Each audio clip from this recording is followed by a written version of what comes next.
اعوذ باللہ من الشیطان الرجیم بسم اللہ الرحمن الرحیم۔ اللہ کے نام سے شروع جو بڑا مہربان نہایت رحم والا ہے۔ وظائف چینل 45 پہ سننے والے ناظرین و سامعین السلام علیکم ورحمۃ اللہ وبرکاتہ۔ امید کرتا ہوں تمام ناظرین خیر و عافیت سے ہوں گے۔ محترم ناظرین و سامعین، آج کا جو وظیفہ لے کر میں آپ کی خدمت میں حاضر ہوں نہایت ہی پاورفل وظیفہ ہے، اور اس وظیفے کو آپ نے شعبان المعظم کے آخری 3 دنوں میں آپ نے اس وظیفے کو کرنا ہے، چاہے آپ دن کے وقت کریں یا آپ رات کے وقت کریں۔ اس وظیفے کو آپ شعبان کے آخری 3 دنوں میں کر سکتے ہیں۔ وظیفہ بتانے سے پہلے چھوٹی سی ریکویسٹ ہے، اگر چینل پر نیو ہیں تو چینل کو سبسکرائب کر لیں اور ساتھ میں لگے گھنٹی کے بٹن کو بھی دبا دیں تاکہ روزانہ کی نیو ویڈیو سب سے پہلے آپ کو مل سکے۔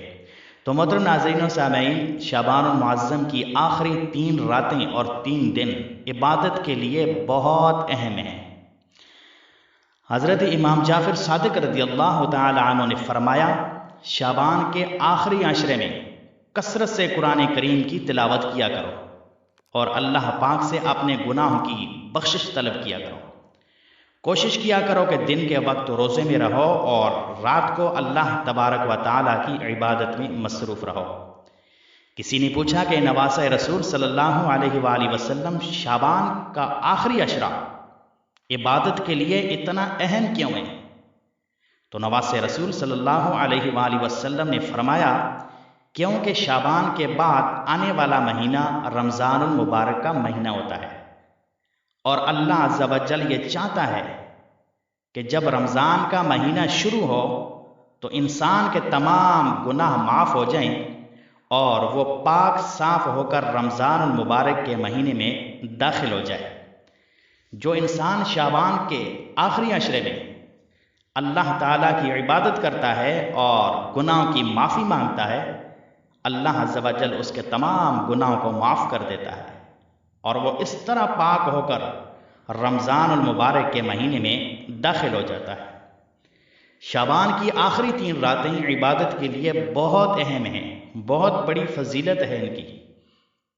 اگر کوئی بھی انسان جو وظیفہ میں آپ کو بتا رہا ہوں وہ آخری 3 راتوں میں کر لیتا ہے، کسی بھی نیک حاجت کے لیے یہ وظیفہ کر لیتا ہے، اگر آپ رزق کی وجہ سے پریشان ہیں، آپ کے گھر میں کوئی بیماری ہے، یا آپ کی اولاد نہیں ہوتی، یا آپ کی شادی نہیں ہو رہی، رشتہ نہیں آ رہا، کسی بھی حالت میں کسی بھی حاجت کو لے کر آپ یہ وظیفہ کریں گے اور یقین کے ساتھ اگر آپ کریں گے تو یقیناً اللہ تبارک و تعالی آپ کی اس حاجت کو قبول و منظور فرمائے گا۔ آپ نے کرنا یہ ہے کہ شعبان کی آخری 3 راتوں میں آپ نے سورہ یاسین کی تلاوت کرنی ہے۔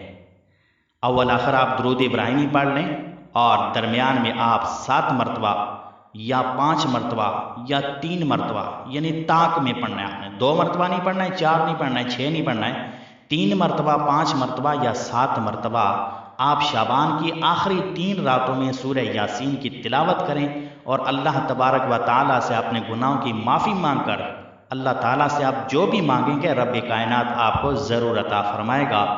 اللہ تعالیٰ آپ کی اس نیک حاجت کو انشاءاللہ الرحمن شعبان المعظم کی برکت سے اللہ تعالیٰ اس نیک حاجت کو قبول و منظور فرمائے گا۔ آپ ایک بار اللہ سے مانگ کر دیکھیں، گڑ گڑا کر مانگیں، رو رو کر مانگیں، وہ اللہ سب کو دیتا ہے اور آپ کو اور مجھے بھی ضرور عطا فرمائے گا۔ تو آپ اس وظیفے کو لازمی کریں، انشاءاللہ الرحمن اس کی برکت سے اللہ تعالیٰ آپ کی نیک حاجت کو قبول و منظور فرمائے گا۔